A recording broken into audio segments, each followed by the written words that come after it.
Welcome to the End of Day podcast. At the end of day, we have some good information. I want to preface all this information with the note that Brian told me is that FOMC is tomorrow. So we almost didn't make this, but I thought there was enough information that we should make this. And so my points are one that you see on screen. This was just coincidence. The POC ended up at the very top. And the main reason I wanted to make this episode was because I saw a huge selling take place. What happened to be at the time where POC was. It wasn't there before, I don't think, but when I checked end of day, it was definitely there, the POC. The selling was for sure taking place at that level. I believe this is ES. On NQ, it was a similar level. I just eyeballed this blue level. I wasn't watching too closely, but it's roughly the same level.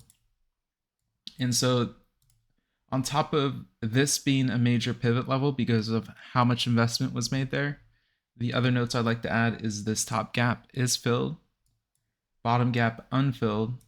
ES also has a double bottom. I don't think it's that important. I don't think it's relevant anymore. 10-minute double bottom, I believe. Somewhere around here. Yeah, right here. So right here is a 10-minute double bottom. Generally, those get cleaned up. I think we're too far past it to say it's going to get cleaned up.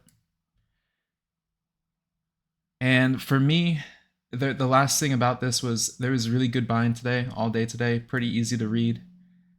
And we didn't get that far. I think we ended the day up 0.5%. So for me, I'm using NQ 14480 as the pivot zone in tomorrow. But again, FOMC can throw everything out the window. I just think even if you let FOMC kind of play itself out, where it ends up in 15 minutes after all the data is released, I'm going to be taking a position either long if it holds above here, short if it's below here, and then depending where Globex opens as well, I'll be playing this level. Brian? Yeah, I definitely agree with that analysis. There is a lot of news coming in tomorrow. I definitely agree with the pivot level, 14,480. I think a lot of what I'm looking at is almost after all the news is already priced in. Um, for NQ, I really want to see us close and hold above 14,550.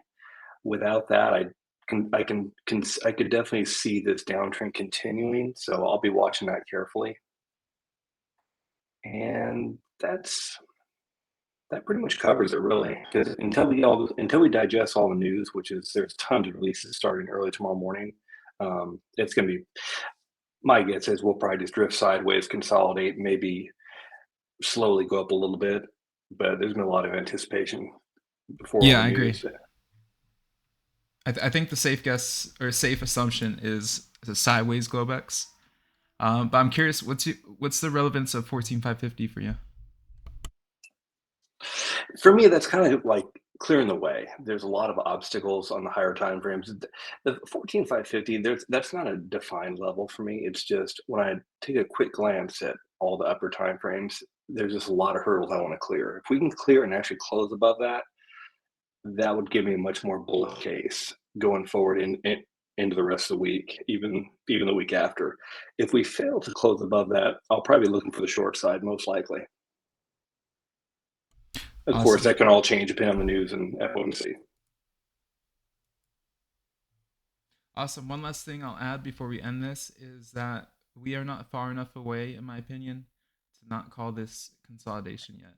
I think I agree with Brian, especially if you get the 14,550, it's no longer small enough to be considered consolidation. I think if we break 14,550, this is obviously some type of retracement. Who knows how large it will be. But below that, if this comes back down to the bottom, it's going to look exactly like consolidation. And we'll be like, oh, yeah, that makes sense. Yeah, I definitely agree. Cool. So we'll end it there. See you next episode. Bye.